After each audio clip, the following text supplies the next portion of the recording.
Hello friends, स्वागत है आप सभी लोगों का। चलिए शुरू करते हैं आज की क्लास। ये प्रैक्टिस सेट का दूसरा सेट है, ठीक है। और सवाल पहला है कि निम्न प्रश्न का जवाब देने के लिए दिया गया आरेख देखें। यहाँ दिया गया क्षेत्रीय परव्यय दिया गया है, ठीक है। तो ये 1991 कुल परव्यय दिया गया है, ये 1992 का कुल परव्यय दिया गया है। ये 2 लाख रुपए है, ये कितना है 2,50,000 रुपये, ठीक है।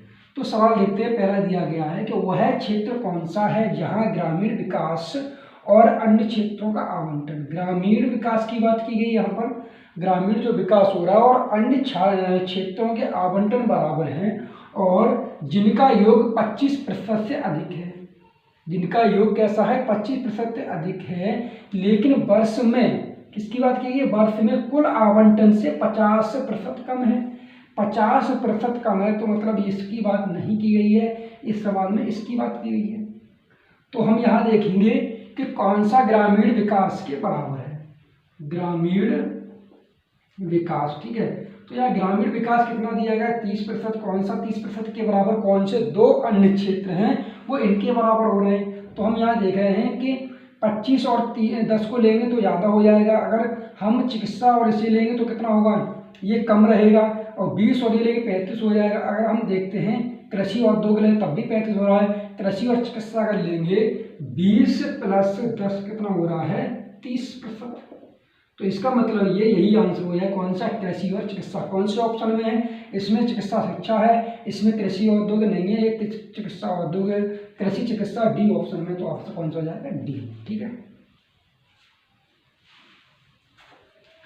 अगला सवाल दे, पिछले साल की तुलना में आवंटन में अधिकतम प्रतिशत वृद्धि दर्ज करने वाले क्षेत्र। पिछले साल की तुलना में अधिकतम प्रतिशत वृद्धि दर्ज करने वाले क्षेत्र के लिए 2 वर्षों के लिए परव्यय के बीच का अंतर कितना होगा। पिछले साल की तुलना में आवंटन में अधिकतम प्रतिशत वृद्धि, तो अधिकतम यहाँ कितना है, ग्रामीण में 30% है, ठीक है। और क्या है, यहाँ दिया गया है, ठीक है। और यहाँ कितना है 50% है। अब ये कहा जा रहा है कि बीच का अंतर निकालना है कि वृद्धि दर्ज करने वाले क्षेत्र के लिए 2 वर्षों के लिए परव्यय के बीच कितना अंतर है। 2 वर्षों के लिए पूछा गया है, तो अंतर यहाँ कितना है 20,000, 2 लाख का 30%, ठीक है। तो 1 2 3 4 5, ठीक है, बट्टे हो जाएगा 100। ये परसेंट आएंगे तो 100 रुपये का कितना होगा, ये 2 जीरो कट जाएंगे, 3 दूनी 6, ठीक है। कितने जीरो आएंगे 1 2 3, ठीक, 60,000। यहाँ कितना दिया गया है, इस वाले में दिया कितना है 2,50,000। अब इसे परसेंट जब हटाएंगे, ठीक है, 1 जीरो और है यहाँ, परसेंट आएगा नीचे 100 आ जाएगा।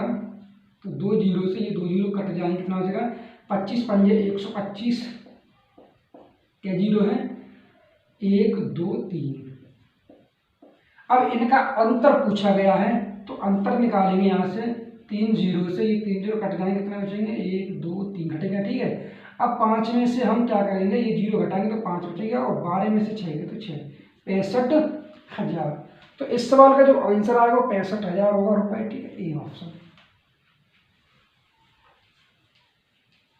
अगला सवाल दिया गया है कि वर्ष 1992 में कृषि और चिकित्सा दोनों पर कुल खर्च। कृषि कौन सी बात की है, वर्ष 92 में कृषि और चिकित्सा, कौन से वाले 92 में कृषि और चिकित्सा कितना है, कृषि 15 है और चिकित्सा कितना 15। तो 15 और 15 कितना हुआ 30% और 25, ठीक है, 2,50,000 का 30%, ठीक है, बट्टे 100। अब इसमें कहा गया कुल खर्च वर्ष 1991 में औद्योगिक और चिकित्सा, ठीक है। यहाँ कृषि था और कौन सा चिकित्सा था। अब यहाँ दूसरे वाले 1991 में बात की गई किसकी, 1991 में बात की है औद्योगिक और चिकित्सा की। औद्योगिक और ये है चिकित्सा, ठीक है। 15 और कितना 10% कितना हो जाएगा ये 25%।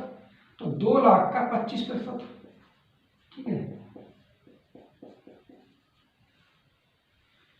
ठीक है ना। अब आगे कहा जा रहा है कि चिकित्सा दोनों पर कुल खर्च को तुलना में कितना प्रतिशत अधिक है, ठीक है, तुलना में कितना प्रतिशत अधिक है ये पूछा जा रहा है इस सवाल में। तो यहाँ 2 जीरो से ये 2 जीरो कट जाएंगे, कितना होगा 25 या 75, ठीक है, क्या जीरो हो जाएंगे 3 जीरो, ये 2 और 0, ठीक है, 75,000 होगा। अब यहाँ जब काटेंगे 2 जीरो से 2 जीरो कट जाएंगे तो 25 दूनी 50, क्या जीरो आएंगे 3 जीरो, ठीक है, 25 2 जीरो कट गए और 25 दूनी 50 और 1 जीरो, ठीक है, 50,000 होगा। अब इसमें यह कहा जा रहा है कि दोनों पर कुल खर्च को तुलना में कितना प्रतिशत अधिक है, तुलना में कितना प्रतिशत अधिक है। तो यहाँ हम देख रहे हैं 25% अधिक है, किस पर है 50 पर, 1000 पर, ठीक है, तो 100 पर कितना होगा, ठीक, ये 25,000 है, ठीक है, ये 50,000, तो 2 जीरो से 2 जीरो ये कट जाएंगे और 2 जीरो यहाँ कट जाएंगे ये, और 5 का भाग देंगे, इसमें कितना आ जाएगा 50, 25, तो 50% इस सवाल का आंसर हो जाएगा सी ऑप्शन, ठीक है।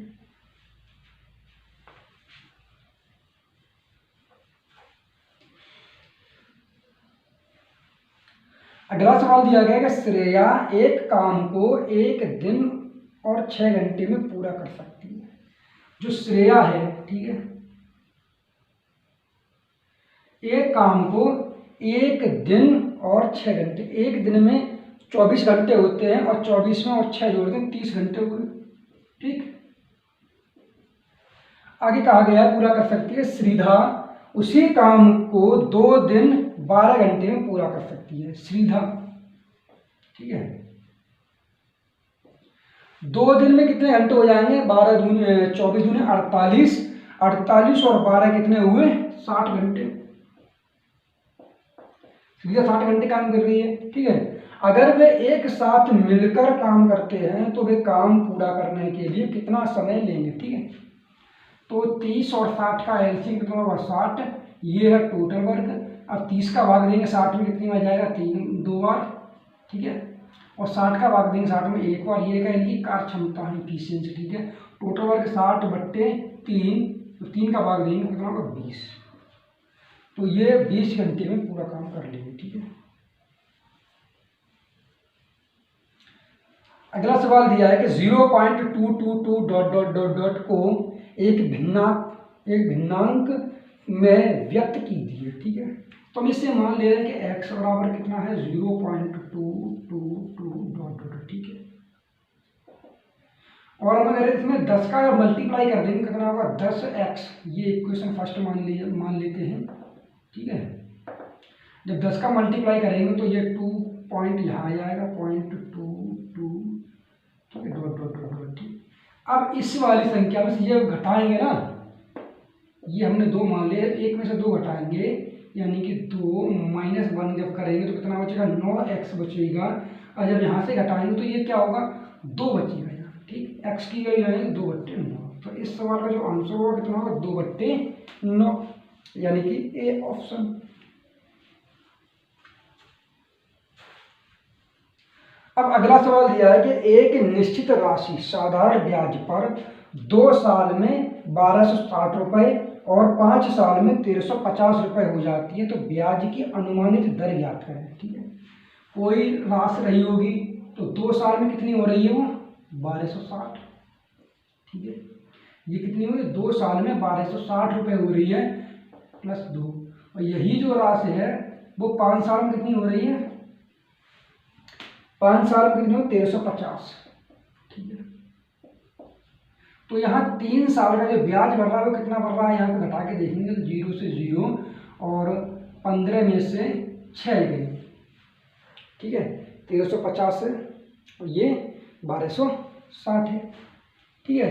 जब 0 से 0 घटाए 0 बचा, यहाँ से लेंगे हासिल और 15 में से 6 निकाल देंगे तो कितना 90 बचा, ठीक, ठीक है। अब ये क्या रहा ब्याज, ठीक है, ये क्या रहा ब्याज। अब यहाँ 3 साल की ये ब्याज है, हमें चाहिए 2 साल की ब्याज, ठीक है। 3 साल की ब्याज है ये, तो 2 साल की चाहिए भाई।